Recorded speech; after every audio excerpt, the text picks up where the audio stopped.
Live from London, it's Plank of the Week with Mike Graham.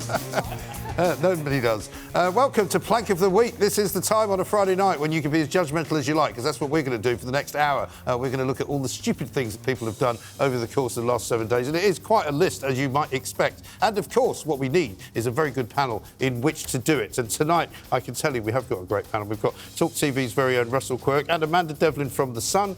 We've got Laura Dodsworth, the author and photographer, and, of course, we've got Alan Miller as well from the Together Association. Welcome to all of you. Here's what we're going to be fighting for tonight. It is the Plank of the Week. Cue the funny sound. And I think we should just kick things right off with Amanda Devlin. Amanda, who's your first plank? Plank of the Week this week, Meghan Markle. Got to be. Always really. She hasn't been on Meghan for a while. Markle. I just feel like she should be on every week as a staple to the show. But this week in particular, it's because she has paid £90,000 to a PR company. The PR company happens to be owned by Michelle Obama's former press secretary, which has sparked rumours that she's going to run for presidency. I mean, it's a bit of a leap, isn't it? Because you've hired somebody who's a PR that works for Michelle Obama. Yeah, I think for everyone but her, I feel as if this has been really obvious from the start. She's used Harry as a bit of a stepping stone to launch her political ambitions, her political dream, and I'm just scared that actually it might happen. She already kind of Well, she hasn't got much competition so far. She's got two blokes who are about 98. Yeah. And that's exactly. it, isn't it? And she kind of already acts like she's the president. You know, she just, the way that she walks around, publicity seeking, her opportunities that she tries to grab, you know, she'll be kissing babies next, you know. And also she's very good at trashing her opponents. But how's she so that I think that she's going to do well. How's she going to square the circle as a presidential candidate that her husband is a self-confessed drug user? Yeah. That's an interesting question. In fact, that's the question that we should put to everybody else as well, because he apparently has let it be known, shall we say, that he did tell, because the question mark about his sort of residency in California is, did he tell the American authorities before he got the resident status that he'd taken a load of drugs? I don't really think it's a massive problem. It's something people seem to do. But now he's saying he did tell them. Yeah. But did he really tell them? What? Or did he just say, well, I smoked a couple of doobies, you know, when I was 16. He didn't tell them about the magic mushrooms or the cocaine or the continuous use of cannabis and also the cyclotropics. What do you call those things? The Amazonian rainforest. I hope you're looking at Alan, not me. Ayahuasca. There you go. Although the president, see, I knew you'd know about that. Presidents have also admitted, haven't they, from Bill Clinton onwards, that they have puffed and inhaled or not. Yeah, and, he never inhaled. It should be legalised, really, though, shouldn't it? I mean, that's well, it is legal. The point is, it is. I mean, it is legal in California to smoke marijuana. Indeed, but cocaine isn't legal. Yeah. And I don't know about that South American stuff. And then the I don't know where to get that. Do you know where to get it? South America. There's a saying that a country gets the government it deserves. Yes. You know, if Meghan Markle is ever president of the United States, the United States has fallen so far that it's an indication that it's the end of Western civilization. Well, we will be discussing don't you what think? happened in America this week in the world of politics, which was pretty ridiculous, in fact. But isn't there another problem? Because is she not Canadian by birth? Find a way. I mean, I think she's probably an American citizen. Well, you can't run there. You have to be born in the United States. But don't you have to, I think you have to be born in the US, don't you? This was the whole Obama birth certificate. She could be vice president, Yeah. So president or vice. Yeah, maybe she'll go for it. I just think that she's doing anything she can to I think you're right, though. I think power. she's definitely got ambition beyond and it's very just being a two-bit celebrity, isn't she? It's very anti-feminist, in my opinion, because I think that you can kind of see how she's used a man to get into power, to increase her popularity and work her way up the ladder. And it just is sort of everything against what she supposedly stands for. Her fans, of course, would for. deny that she's used him at all in any way, because whenever I say that, you know, she's obviously just kind of jumped on the bandwagon and found So what a suits actress is just kind of go for presidency. Yeah. It's not to do with marrying a prince and then, And you know, it's just ridiculous, history tells us, of course, that when you elect celebrities to positions of great political power, it goes so well, doesn't it? Well, actually, Ronald Reagan was in recent history, Trump. No, but hang on, Ronald. Well, it is recent history. It's while I was alive. I call that recent history. Recent history. So, Trump, you know, Boris. I know that I'm getting older, but this is nevertheless. Reagan was an actor, right? He wasn't a very good actor. Yeah. Do you know that? Here's a fun fact for you. Do you know that he was originally going to be cast as Rick in Casablanca? Can you imagine? No. Well, that would have been like with Wow. Ronald Reagan. John Russell, who's your first nominee? Yeah, so my first one is the BBC, but specifically BBC journalists who are going on Have strike. they got any left? They're going on strike again. Well, maybe not for long. Oh, here they are. They're going on strike on the 5th of May, Yeah. which, by no coincidence, is at exactly the same time that the local election results will be unveiled. And they're going on strike because they're trying to protect and save local radio. This is the second time they've done it. So my question is, first of all, and this, I guess, is why they are, in my opinion, planks. Will anyone notice that they're not there? Because I suspect not. And although you could argue that them trying to save local radio is a very, very worthy thing to do, I go back to the same old argument, I'm afraid, which is never really answered by those that favour the BBC and its current way of funding itself, which is to say, if you have to force people to pay for it by way of a television tax, which in my opinion it is, therefore it's not sustainable, it doesn't stand on its own 2 feet, therefore it can't be any good. Right. So surely the answer, rather than going on strike, is to change the model. And if it's popular by way of local news on a local basis, then it will stand on its own 2 feet. I suspect it won't. Yeah, the problem with local radio, though, is that they're not trying to save local radio, they're trying to save local BBC radio, which Well, is they're not trying quite to the save same their thing. jobs. Because the problem with local radio is that you can't run against the BBC. I tried it in Scotland with a little speech station, which was the first speech station that had been started up in Britain since the 70s. Yeah. And it was impossible to get anybody to work there because the BBC snapped everybody up for BBC Scotland, Yeah, but you can't paid compete them with it. loads more money than we could afford to pay them. So But that's as not a- fair and right, is it? So it's not right, it's a monopoly. Yeah, community radio, commercial radio on a local basis can't compete. No. How is that right? So it's No. anti-competitive, effectively. Also, when you look at parts of the country, for example, the South East, there's BBC Surrey, there's BBC Kent, Oh, yeah. and Well, every there's county. BBC Sussex. Essex. All three completely different scenarios, different buildings, different staff. I mean, you don't need it, do you? Self-sufficient, and They've it got costs a I think they've got 64 different local radio stations. And it costs a fortune. But I would like to say, in defence of local radio in general, I think it's really good and it's really important to have local radio. Yeah. I've always enjoyed listening to it, and when I've been interviewed by local radio, they've always been cracking interviews, really intelligent. They can go a bit more off-piece than national. But I think what's a really silly mistake about striking during the local elections is that they risk making themselves look more redundant. Yes. Because Because no one will actually, notice. there's a lot of ways that technology and centralisation can step in, and it's just the wrong time to strike, because if people don't think they need local radio for local elections, what are they going to need local radio for? This is the last Are they time going to should be be striking. waving sort of Gary Lineker posters around? Well, maybe he'll come out on the picket line. Maybe Match Maybe the he'll Day- actually be vocal Well, for maybe once, Match the Day properly. staff could all come out in sympathy like they did with Gary Lineker. Well, Oh no, they haven't got any principles. Sorry. Let's see if he forgot about steps up and stands up. But the whole issue is one of also unaccountability. When you know that you're not at the behest of performance figures and a commercial imperative, there's no scrutiny, there's no accountability, and that applies to the entire BBC, not just the local tier. I think it's also true. I mean, if you look at the BBC London News, they just recently ran a piece, and that's bigger than any of the local radios and TV, but they've just run a piece where they actually did not contest the claim that 4,000 people are dying every year, being repeated that Sadiq Khan has made that is actually What's this bad London air? unsubstantiated and is actually not true. Yeah, you keep saying 4,000 people Well, the a year actual number die. is... And so Shahara Ali said it, and the actual host, the journalist, didn't do any diligent journalism, and I think that's the other problem because local journalism is really important. We've lost it with a lot of publications, and there's a big case for local radio. But the point is it being objective? Is it got good standards? And actually, can it be done commercially better? And That's does it the bear question. scrutiny? Well, and could it not be the BBC? I mean, local radio doesn't have to be the BBC, does it? That's right. Yeah. Amanda? Yeah, I just think it's more about local radio. I mean, I started off doing lots of work experience there, and there's lots of journalists who've done that. Which one was that? BBC in Bedfordshire, so Bedford. three counties. See, Three BBC counties, Bedford, I BBC mean, who three needs that? counties. BBC Excuse Bedford. me. People in Bedford need That is BBC Why? Bedford. That's one of the top. Why can't they listen to places. BBC Hertfordshire or something? No, I'm no defender of the What's licence wrong? fee, don't get me wrong, but I think that one of the things the BBC's probably doing quite well is local radio. Yeah, what, like Swan loses mate, man drops crisp packet? I mean, come on. You've Yeah, upset a lot 4,000 of people drop dead from air pollution. Yeah, not true. No, not true. That's not true. You've upset a lot of our Bedfordshire Have I? Sorry. about that. viewers. I'll Listen, I'm have not you saying know. you can't have a radio station. You just don't have to have one every 5 feet. You know, we've been putting them a Street bit by further street. apart. You know. Anyway, Nora, what would you like to give us? OK, so it is with a heavy heart I bring the third plank of the week, which Yes. is Amir Khan. Yes. And it's because he's fallen foul of drug testing. So in February 2022, he tested positive for an anabolic agent called Ardern. Yes. The thing about this was on February the 12th, he was negative On February the 19th, he was positive. He'd had a series of drug tests. So, and there was only a tiny amount found on February the 19th, which means he had taken a tiny amount. We know this from the series of drug tests. He has admitted to having the substance, which, you know, he couldn't very well deny. Did he not say it was an accident, though? What he has said is it's not intentional. Now, this is quite complicated. Like Boris Johnson.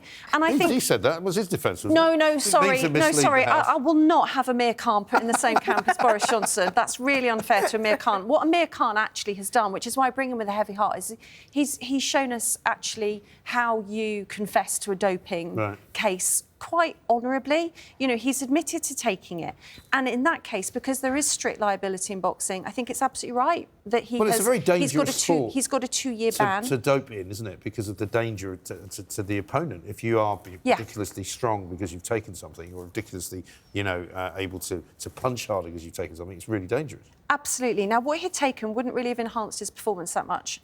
It might have been used, potentially, as a bridging drug between juicing, or it could have been his supplement was spiked. You know, there's this kind of backyard supplementation world in boxing where they're all taking little hints of things here and there in supplementation. The whole thing is that boxing isn't very clean and it needs to clean up its act. And I care because it's a dangerous sport, but more than that, I care because I've got teenage sons. You would not have heard me talking about boxing 10 years ago. But I actually really like boxing now. I like watching it. My youngest son is a keen boxer. And so Amir Khan is a plank of the week for me because he's been careless and he's got too into this backyard supplementation Did he not world. also say that he might have got it from shaking hands? He did say that.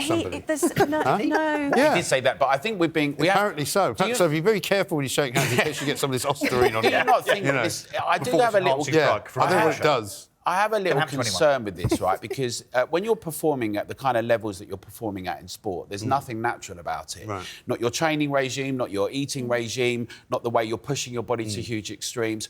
I think it's slightly hypocritical. There's nothing natural, in fact, about being a high-level sports performer.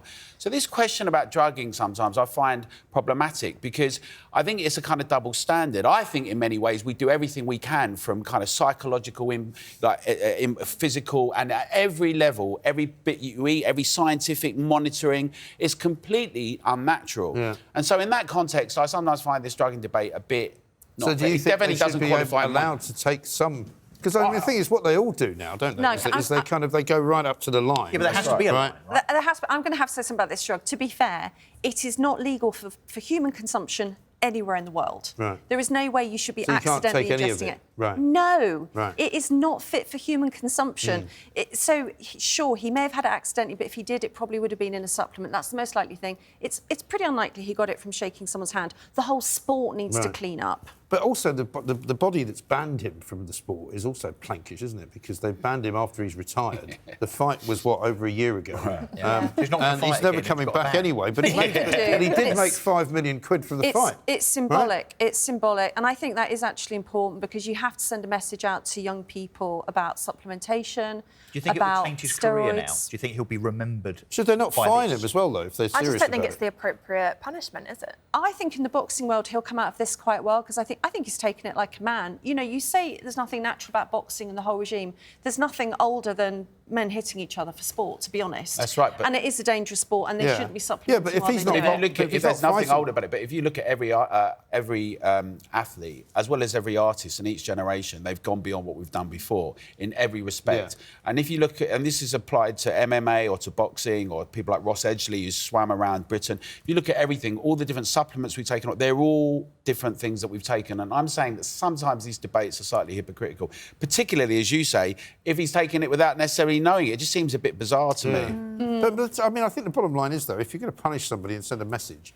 there's no point banning somebody who's already given up, is there? I mean, surely you should take a couple of million off him and say, well, we're going to fine you, say half the purse that you won. That would hurt a bit more, wouldn't it? And then it needs I think to people bite, might then be slightly more reticent. It needs to bite. It's like this TikTok thing, isn't it, this week, where TikTok have been fined 12 million quid for something or other. I think it was misuse of children's data, which is a terrible thing. But 12 million quid to TikTok, that's worth $100 billion. It's like China banning people, isn't it, from going to China? You're going, I wasn't going anyway. Yeah, it's fine. Fantastic. I'm not bothered.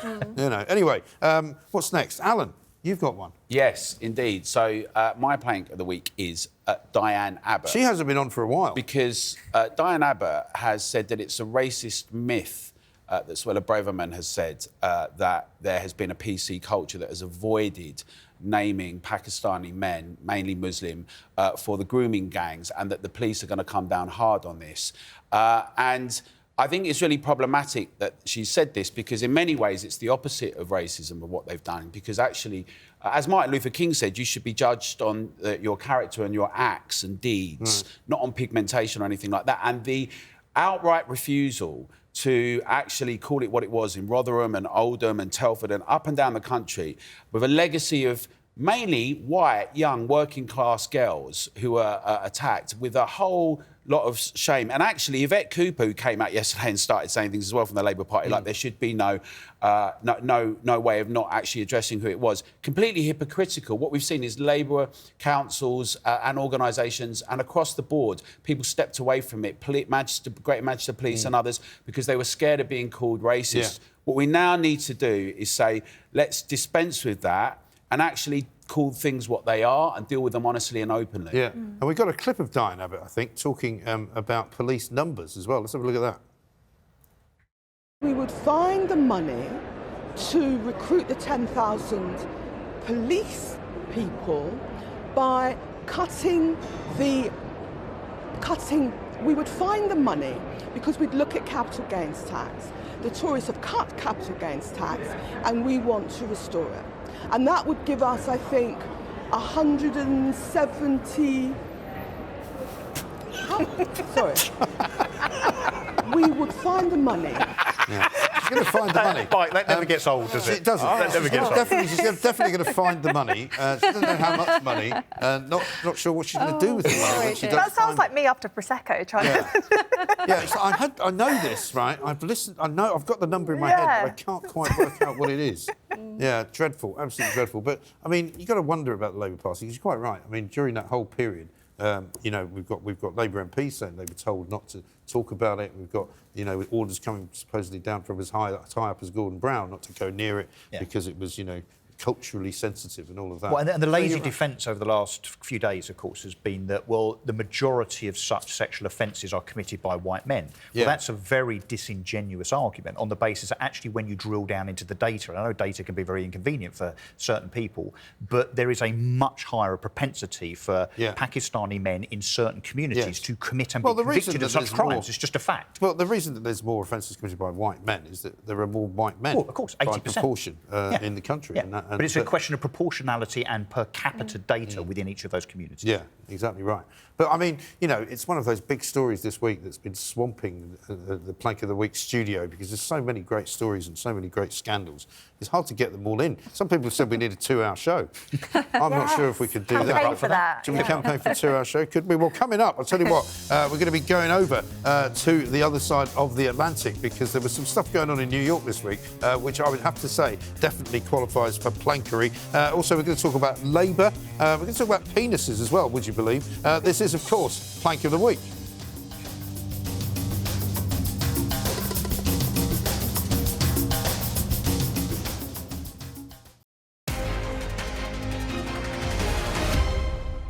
After. If it wasn't so sad, you would be laughing. This is Plank of the Week. Welcome back. And I'm Mike Graham, and this is talkTV. Of course, what we're going to be doing now is moving on. We've had the first 4. We now move on to the next 3, and it's my turn. I'm going to give you the name of somebody who you probably hadn't heard of until relatively recently, and the name is Alvin Bragg. And he is, of course, the prosecutor in Manhattan. He's a district attorney who has decided to target the former president of the United States, the 45th president of the United States, and that would be, of course, Donald J. Trump. And there was a huge circus around this whole thing that went on for hours and hours and hours and days and days and days. It involved Donald Trump flying all the way up from Florida on his plane, flying all the way back after being arraigned and turning up to be technically arrested at the Manhattan courthouse. Let's have a look at what Alvin Bragg says Donald Trump has done. Under New York state law, it is a felony to falsify business records with intent to defraud and an intent to conceal another crime. That is exactly what this case is about. Well, that's not just exactly what this case is about, but Donald Trump wasn't very happy because he says that this is all about a kangaroo court and all sorts of terrible things. And here's what he had to say down at Mar-a-Lago to his adoring fans afterwards. And I never thought anything like this could happen in America. Never thought it could happen. The only crime that I have committed is to fearlessly defend our nation from those who seek to destroy it. From the beginning, the Democrats spied on my campaign. Remember that? They attacked me with an onslaught of fraudulent investigations. Russia, Russia, Russia. Ukraine, Ukraine, Ukraine. Impeachment hoax number 1. Impeachment hoax number 2. The illegal and unconstitutional raid on Mar-a-Lago right here.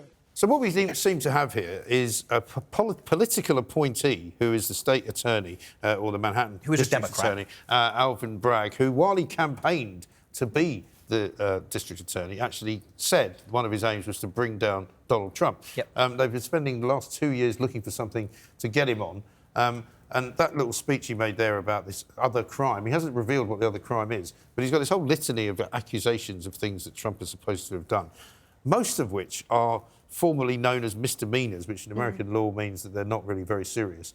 And nobody really can quite believe that they've gone to all this trouble to bring him to justice. One of the accusations is that National Enquirer, which is a magazine over there, tabloid magazine, found out from the doorman at Trump Tower that somehow he had fathered a child out of wedlock with some woman. They're accusing Trump of paying this guy off to the tune of 30,000 quid. It then turns out that the story isn't even true. So you're kind of going, it's a bit of a weird prosecution, this, isn't it? And it does look very, very good for Donald Trump. Well, and the timing looks very odd indeed. Yeah. Considering a lot of these offences, well, pretty much all of them, go back to 2016. They do. 7 years. Yeah. And interestingly, of course, if they are misdemeanors, then they sit outside the statute of limitations, which is 6 years, which is why the Democrat prosecutor, the DA, has had to turn them into felonies. He's also got to make them into at least one federal case, and at the moment it doesn't look like there is one. Well, also, even Democrats in the New York Times made the point that this is really sparse. People in Britain should understand that when you actually campaign and you want to be elected and you become a DA, this is all a political position. It's not just an appointment.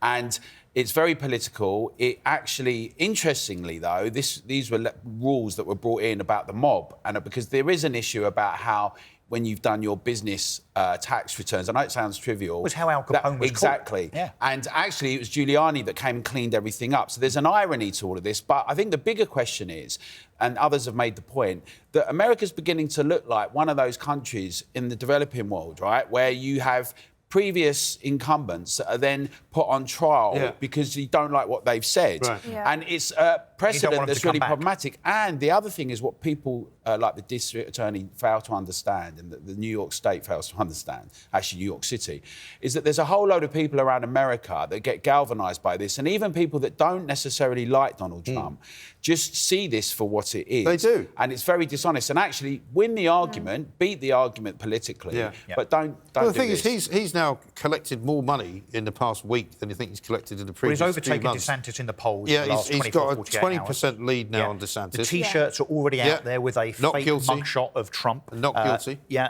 Available in all good stores, $36 apparently.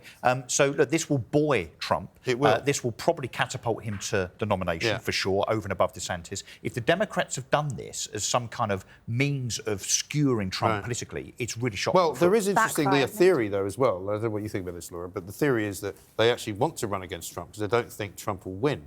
But if it's Trump against Biden, somebody pointed out to me this week, I mean, anything could happen because Biden might not make it through the course of the campaign. Could be Trump. He could fall down a set of stairs. You know, he could. I'm not wishing ill on the guy, but you know, he could say something really stupid. And he went just this week. He went to a town which was not called Rolling Stone. It's called Rolling Fork, which was hit by a tornado, and he called it Rolling Stone.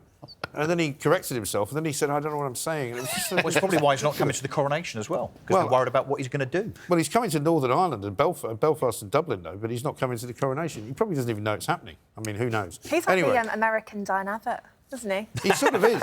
He sort of is. Yeah, you can probably find a similar kind of clip of him, which we haven't done this week, but maybe next time. Amanda, you're next. Yes, so this is the really tricky question of what is a woman? And it's Keir Starmer failing to answer it again, but kind of trying to say that he did answer it by replying, it's 99.9% of women don't have a penis.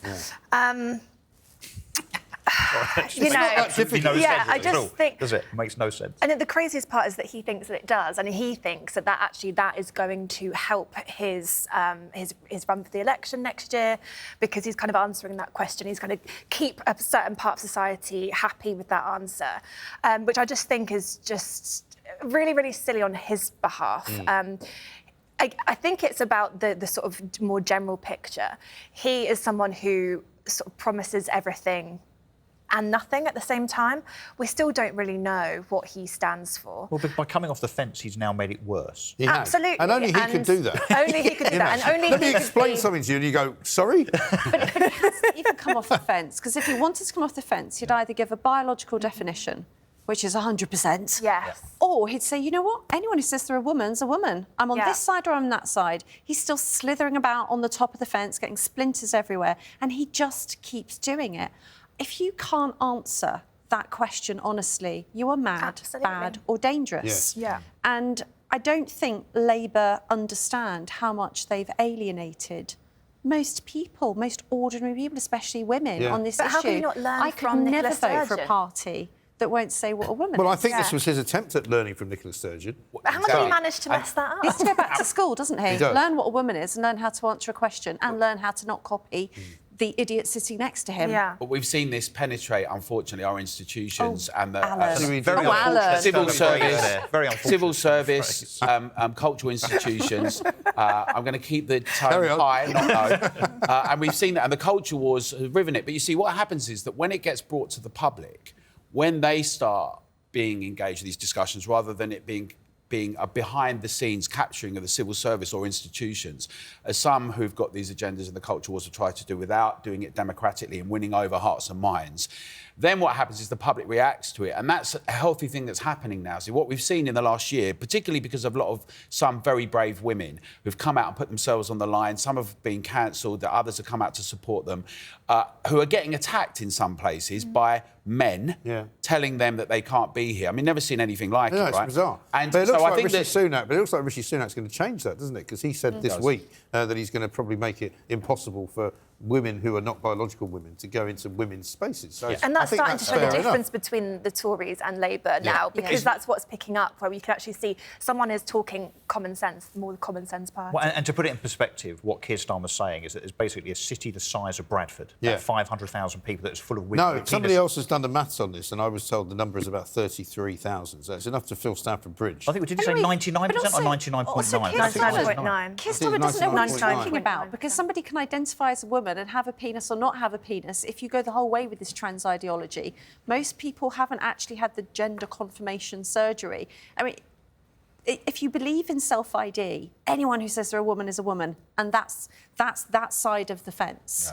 But that's what's important about the Tories and what they're going to do, because it's about changing the law so that within that Equality Act, it's going to say that it's biological, which is what needs to be we don't need to replay the distinguished. Nicola Sturgeon clip, because we'll be coming to the Sturgeons a bit later on in the show, but, you know, that idea when she was asked the question, so are you saying that there are some circumstances in which trans women are not women?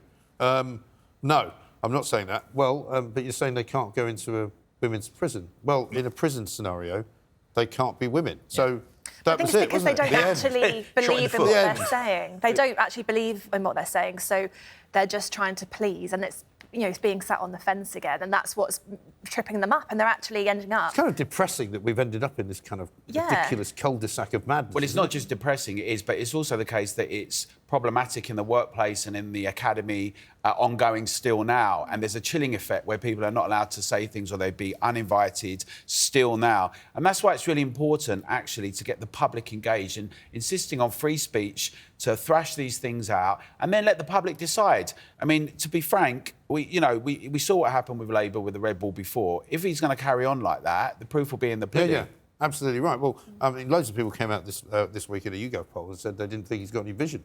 So, I mean, it's not. He hasn't, and I think that he's then depending on the fact that we're, paying for Boris's mistakes, Liz Truss's mistakes, that everyone's going to suddenly turn their vote, and it's just not going to happen. He needs to show what he's actually stands for. And Keir Starmer also this week said that the whole trans debate doesn't matter because no one's talking about it. Well, that's because he messed it up. We are. Yeah, because he messed it up, he says nobody cares. Yeah. Right, you're next. My second plank is the French. Yes. Kind of all of them, really. The lot of them.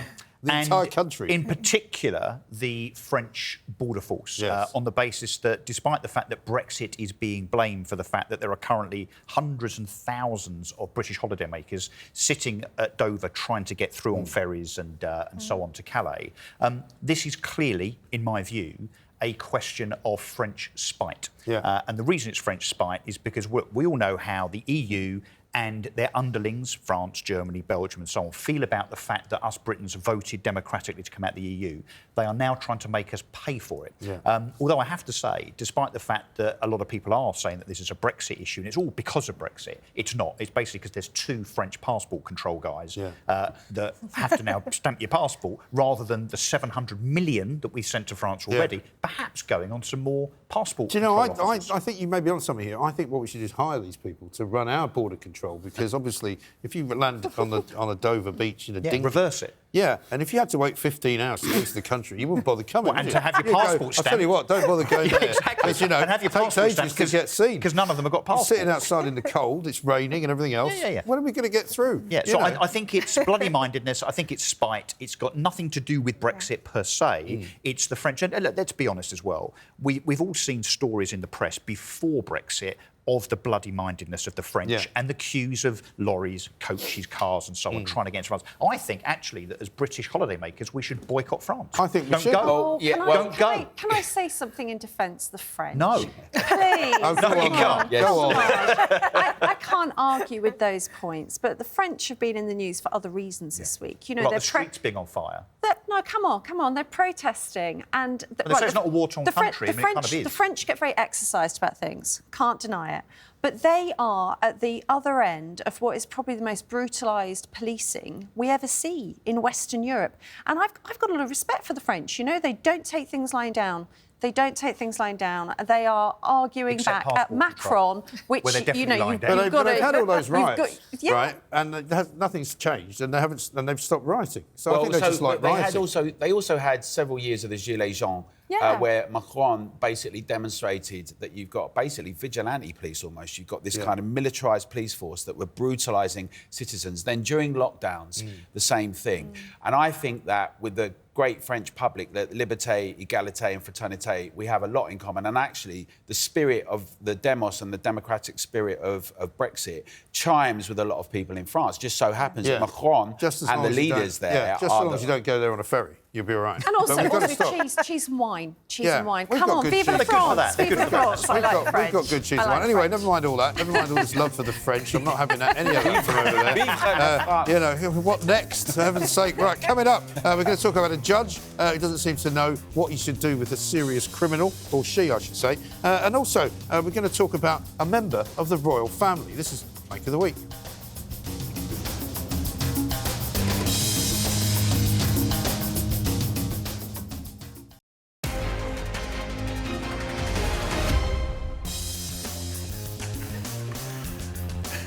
Welcome back to Plank of the Week. We're more than halfway through. It's going rather well so far. We've got some terrific nominations coming here. I don't know how we're going to pick. Well, I don't know how you're going to pick it, because you're not going to. I'm going to pick it later on.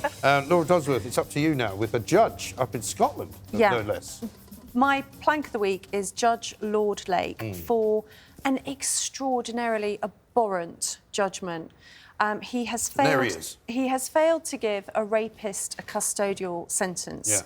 He has embarrassed the Scottish legal system. He has insulted rape victims and upset women and really all decent people the length and the breadth of the country. What Judge Lord Lake decided was that Sean Hogg, who was 17 when he raped a 13-year-old girl, is too young at that age to get a custodial sentence for it. Is it because they're arguing he doesn't know what he's doing? Are they saying he doesn't have criminal responsibility? He said that if this rape had been committed by Sean Hogg, if he had raped from the age of 25 and above, he would get a custodial sentence of 4 to 5 years, which I would say is still nowhere near long enough. This is a 13-year-old girl who was raped, and that man had attacked her on other occasions. So at the age of 17, when you can join the army, you can change your gender in Scotland much earlier than that, you can have sex legally, you can't get a full custodial sentence for raping a child. Incredible. So that is no deterrent to rapists, but it's a huge deterrent to women who already have lots of barriers in their way if they want to report rape. That poor 13-year-old girl who was raped has been totally screwed over by the justice system. This is a real extra injury to add on to a horrific experience that is probably going to scar her at some level for her life. And for the next several years, she could see this man, couldn't she? She could, just out and walking about around. because he's not inside in prison where he belongs. Well, and the message to Hob And I as well, think of course, is that Judge- he's got off scot-free and he'll do it again. And I just want to say one more thing. I think that judge has got some very seriously bad ideas about justice and rape, and he should be sacked. I mean, I know that there's been an awful lot of attention paid to this particular story, but I mean, the last story about a rapist in Scotland didn't go terribly well for the judicial system either, because it was that transgender rapist who was obviously a man while he raped people, Adam Graham. And then was, as we said earlier, the demise of Nicola Sturgeon, because they decided, oh, now he wants to be a woman, we'll put him in a women's prison. I mean, it's the most ridiculous idea you've ever heard. Yeah, but a political system that doesn't think a 17-year-old or a person that at the time of the offence at 17 should be put in prison also is advocating voting at 16. Yes. And joining the army no sense. and changing your gender and all these other things you're allowed to do. It makes no sense. I'm pretty sure you have criminal responsibility from the age of 12. 10, isn't it? In Scotland. Well, you Maybe should younger. have. I mean, I wasn't aware that I mean, I know there are some parts of the Scottish legal system that are different from the English legal system, but I wasn't aware that they were that different. And I wonder, sometimes these judges say, look, we're hidebound by the law, there's only certain things that we can do. You know, like, for example, if it's manslaughter rather than murder, no matter how heinous the killing is, as indeed it was with little Victoria Corbell the other day, and the sentencing of that guy, Cashman. You know, I was expecting that there might be a problem with that, because they might have said, well, he didn't mean to kill that person. It just so happened that that was what happened.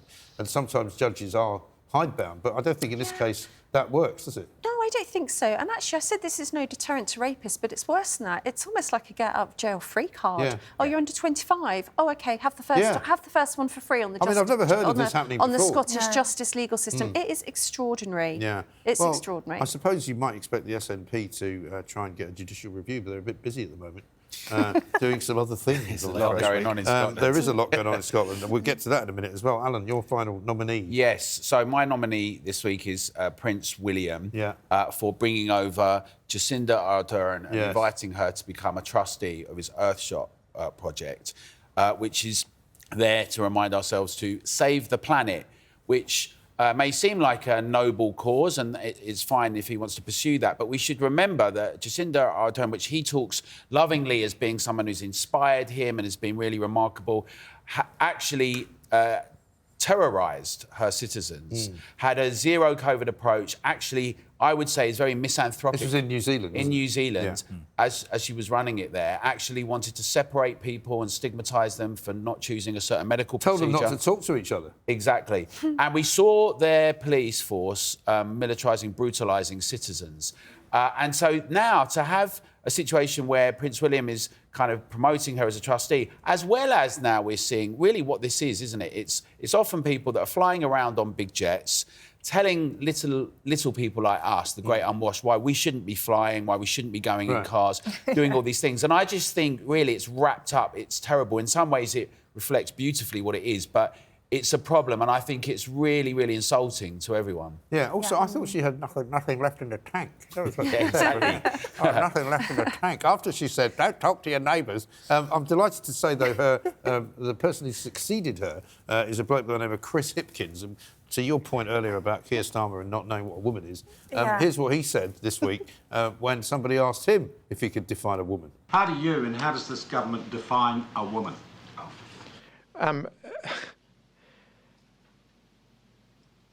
To be honest, Sean, that question's come slightly out of left field for me.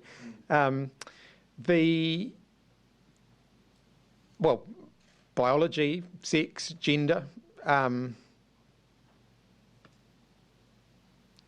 People define themselves. People define their own genders.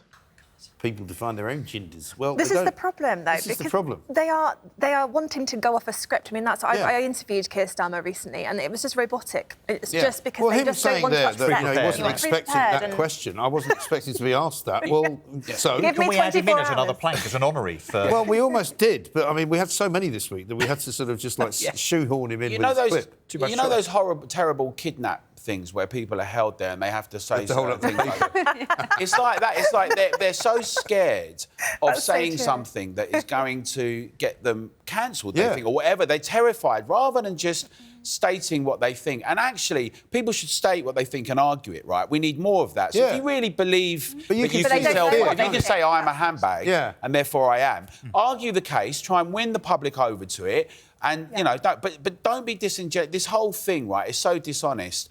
And I think the more that we can encourage that robust debate, stop allowing like cancelling and shutting down people, and get them out on it, and let's try and win the public over either way. Yeah, well, that is the problem, isn't it? Because we used to say at talkTV, you know, you want to get a Labour MP on and worry them, just ask them that question. Can you define a woman? And they literally couldn't. Send shivers down their spine. Couldn't do it. I think Wes Streeting finally was able to say, adult human female relatively recently. But for so long, many of them still won't do it. And they detest poor old Rosie Duffield for it because she says that, She's brilliant. She is brilliant. But, you know, she's had a terrible time because she's actually had the audacity to say that she thinks a woman is an adult human female as well. And it is remarkable, isn't it? People don't like going against the herd. It's a basic human bias. But, you know, to see that lack of courage as a common trait in your political leaders is really depressing. I want courageous leaders. Yeah. Gosh, the courage to say that you don't just define your gender, but you know what your sex is. It shouldn't really be such a big deal. Admitted that he knew what woman was to Piers Morgan, but when he was first asked the question by Julia Hartley-Brewer, he actually had the greatest answer I'd heard, which was, I agree with Boris Johnson. And you go, sorry? What did he say? You know, what does he think this week? And that was when Boris Johnson was his boss, you know. But it's depressing when a politician earns your respect just because they're prepared to say what a woman is. Conviction I mean, politicians, how far we have fallen. Very low bar. I did feel my self-respect, Rishi Sunak. Oh, thank goodness we have a politician that knows what a woman is. I think, Laura, you're grateful for such pathetic crumbs. I know. You know, we should be aiming for more than this from our leaders. This is what our governments have now wanted us to do, right? Because in the governments of Scotland, in Wales, in Northern Ireland and in England, if you want to count them as 4 different countries, you know, they've wanted us to feel grateful for them, for example, giving us some of our own money back, you know, that we've already given them. The big or make us feel grateful that they're giving us, a supply of money to pay the electricity bills, which are so expensive that nobody can afford them. And we're supposed to go, oh, thank you very much indeed. Well, no, because it's our money in the first place. Socialism from a conservative Anyway, government. coming up, you might think that the Labour Party are in the bad place. Wait till you hear what's happened to the SNP. They're going to be coming up next right here on Plank of the Week.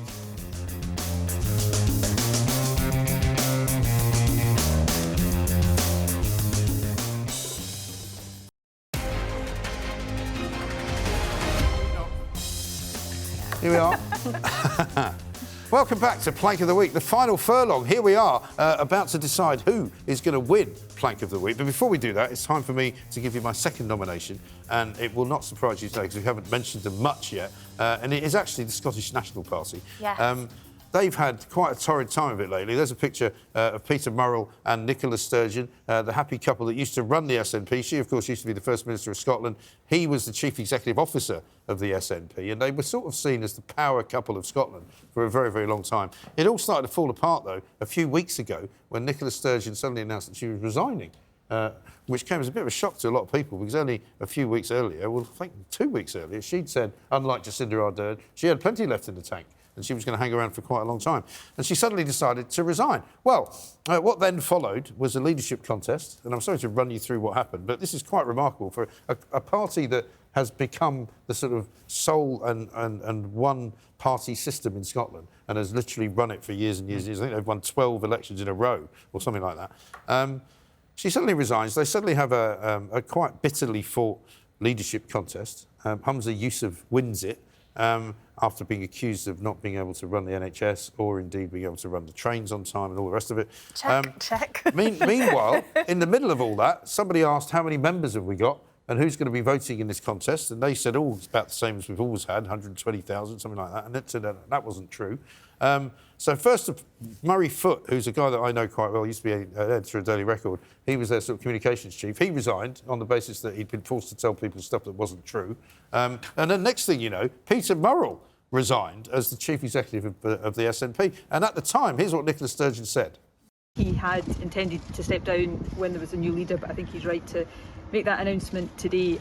Peter's been a key part of the electoral success we've achieved in recent years, and I know that there'll be a recognition of that across the party. Well, he had intended to step down. Really? Do you think? Well, apparently this week it was revealed possibly why he had intended to step down, because the police turned up at his door, knocked on it, and arrested him, and set up a forensic tent outside. So it looked like something out of Taggart. There's been a well done up there. I said the house is very minimalist, by the way. Did you not think they should have a bigger house? Yeah, they might. I mean, a very small house. Anyway, so he's under investigation, so we can't say too much about that, but it's all about money. There's a £600,000 inquiry going on into some funding of the SNP. There's all sorts of jiggery-pokery. He's been arrested. We don't know whether it's going to lead to any charges. She apparently left the house at 8:10 in the morning, shortly before the police arrived. Now, I don't know. She was tipped off, do you think? Well, I couldn't possibly say. But it's very unusual. Then, seen further on down the road in Edinburgh, and I know this place quite well, the headquarters of the SNP, the Scottish National Party, 4 police vans outside there. They're also going through all the drawers and all the hard drives there. Another forensic tent in the middle of Edinburgh. Absolutely extraordinary stuff. And so nobody really knows if the SNP are now finished. Where's Alvin Bragg when you need him? Well, hey? I mean, you think... Here's a decent case. Well, you thought that, Trump was the biggest sort of political story of the week. Yeah. Well, it turns out it's not.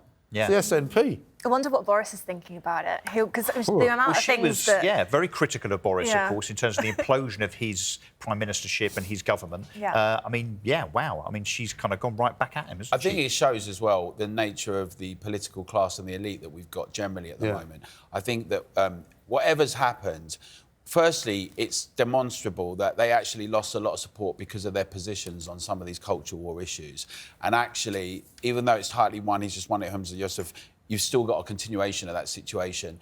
And well, maybe not for long, though. Right. And I know Labour's looking like they're hovering, they might get back their stronghold. But I think what a lot of the political class have missed is that so many people are politically homeless. They do not feel represented about their basic needs and requirements. We've got a cost of living, cost of lockdown crisis. We've got a situation where we're being told what we can and can't say when we want to think about what's our growth strategy, where's the economic development, what's the transformation of society? There you go. I'm being told I've got to name the plank of the week, so I'm going to have to cut you short, I'm afraid. There we go. Came a little bit late, but better late than never. I'm afraid there has to be only one winner this week, doesn't it? And I think I'm going to have to award it to myself, not as plank of the week, but to the SNP. The SNP, formerly the powerhouse that ran all of Scotland, now literally crumbling around its ears. Absolutely incredible stuff.